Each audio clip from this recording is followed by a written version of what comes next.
The Hunt, Part 2. No, Tuck. You'd better start to grapple with this real quick. You only have an hour head start. Then a gun shot into the air. The group headed into the cabin, and Tuck and Destiny are left outside on the ground. Destiny's hand scraped, Tuck's knee bleeding. Tucker, what are we going to do? Asked Destiny, crying. We're going to get the hell out of here. They both got up, and Tuck ran to the vehicles, checking each one to see if the doors were unlocked. None were. Then he reached under the bumpers looking for a hidden key box. Shit! He yelled. Tuck, we better find help, said Destiny, and Tuck grabbed her hand and said, Run. They ran down the driveway and along the road for quite a bit. They didn't know how long. Everything seemed to be passing by either really fast or slow as molasses. The trees lined the old road. It was bumpy and frozen over. Destiny stumbled several times. Tucker, I don't know how fast I can do this, she tells him, worried. You'll do it. You have to do it fast, he replied. I think we've made at least 3, maybe 4 miles, said Tuck, and then suddenly a gunshot breaks the silence of the night air. Tucker, said Destiny, looking for a sign in his eyes, any sign, that they will be okay. And as he looks back, he says, We've got to get off this road. Run! He grabbed her by her hand and jumped over the ditch on the side of the road. They started to head into the woods. We'll keep heading the way the road was going, but we have to get deeper in. They won't know which side of the road we're on, so that'll buy us some time. They moved further into the forest. It was dark. They had only the slight light of the moon, which was even then being overtaken by the wintry clouds moving in. Tucker tripped over a hollow log fallen and grunted, trying to make as little noise as possible, when they heard a 4-wheeler coming towards them. They could see the lights off in the distance. Where do we go from here? Asked Destiny. We don't know which way they'll go. Quick, get into the log, hurry. It'll be tight. They both got in the log as fast as they could. Make sure your feet are in, whispered Destiny. The vehicle was coming closer and becoming louder. Put your hood over your head, Dest. And she did. The vehicle pulled up about 3 yards from the pair in the log. There was a loud whistle. The air was brimming with the noise and yelling. They heard the crackle of a walkie-talkie. Doug here. You got anything? Nope, not yet. Anyone see signs of them on the road? Nah, haven't seen that either, but I'm sure they must have taken it for a while at least. Okay, listen, Ellis. You run up ahead. Check out the road. Keep an eye out. We don't need them coming out of the other side. Gotcha, replied Ellis. The couple stayed in the log. Tucker could see the headlight shining close to the end of it. Then it started to drive away. Wait a few minutes, Tuck, whispered Destiny. Casey's trying to lure us out. They waited for about 5 minutes, and the coast was clear. They started off running again. Then they came upon a clearing. It was a bare field, not very large in size, but it would give them a break from the harsh terrain. Destiny started to walk out. Do not move, whispered Tucker. What's happening? Asked Destiny. Look, over there. Something shiny. And Destiny saw the flash in what was left of the moon's light. Is that a watch? She asked. I don't know, but it's not a tree, replied Tucker. They are setting up a trap, he whispered. But they don't even know which side of the road we're on, replied Destiny. There's enough of them, Dest. They can cover both sides. Then they heard a snap. Both of them stopped and held their breath. And another snap, and a whisper. They took off running and heard footsteps behind them. Hey, are you guys on here? Into the walkie-talkie. What's up? Came the replies. Got him over here by the deer patch. Their hearts were racing. their minds furiously trying to decide what their next step should be. "Climb up that tree," said Tuck as he lifted Destiny up to the first limb. Then he jumped up after her, and they cut their hands bloody as they scrambled up to the highest point in the tree.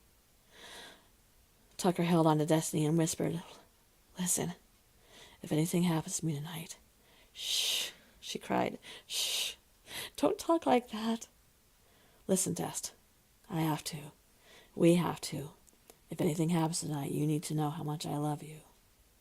You are the best part of me." And he kissed her dirty cheek. "Tuck, I love you too. You're my best friend." Below them, they could hear the vehicles, the shouting. "Where?" "I don't know. They ran this way, though." "I want everyone to chamber your weapons. We cannot let them get out of here."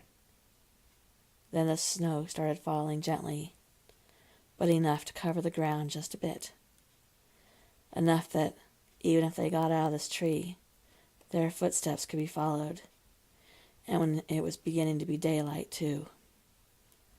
"Are we going to make this, Tuck?" whispered Destiny. "Of course.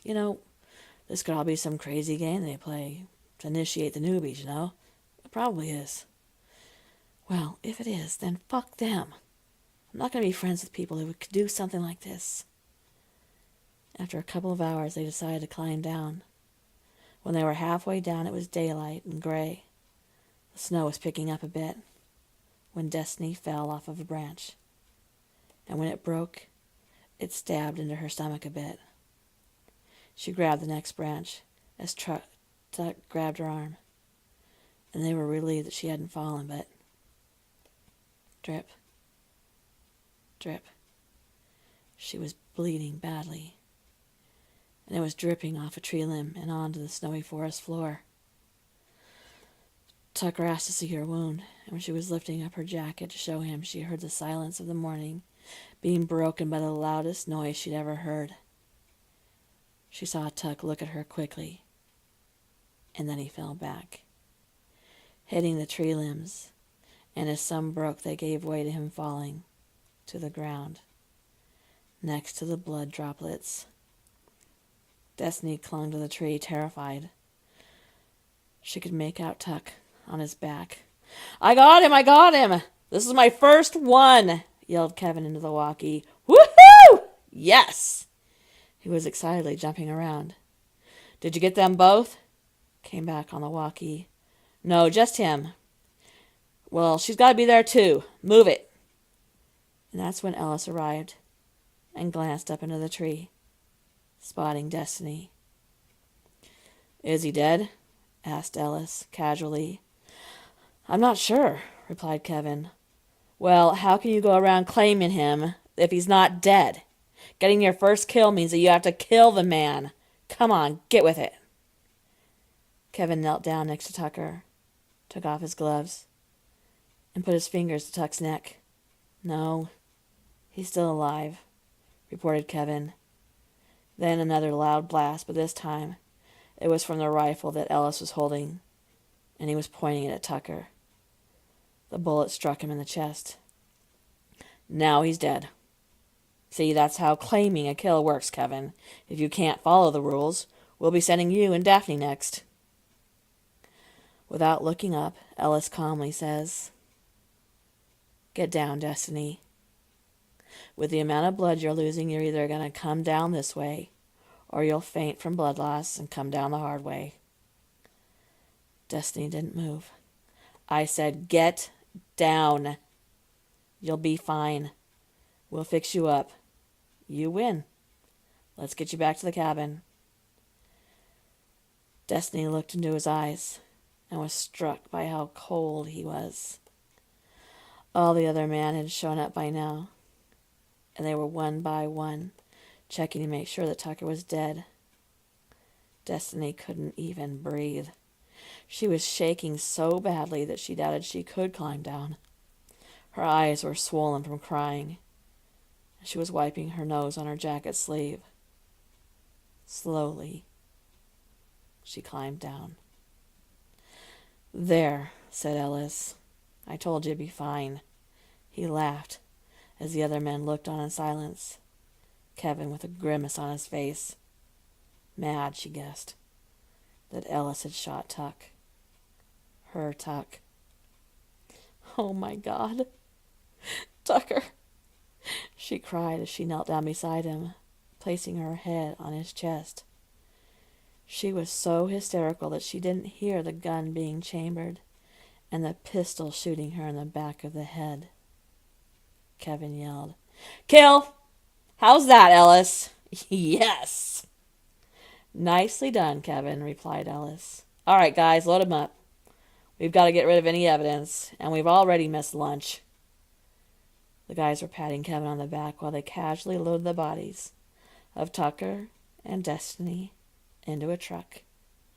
1 week later, there was a "For Rent" sign hanging upside a quaint blue home with white trim that had a really bad history of its renters running off.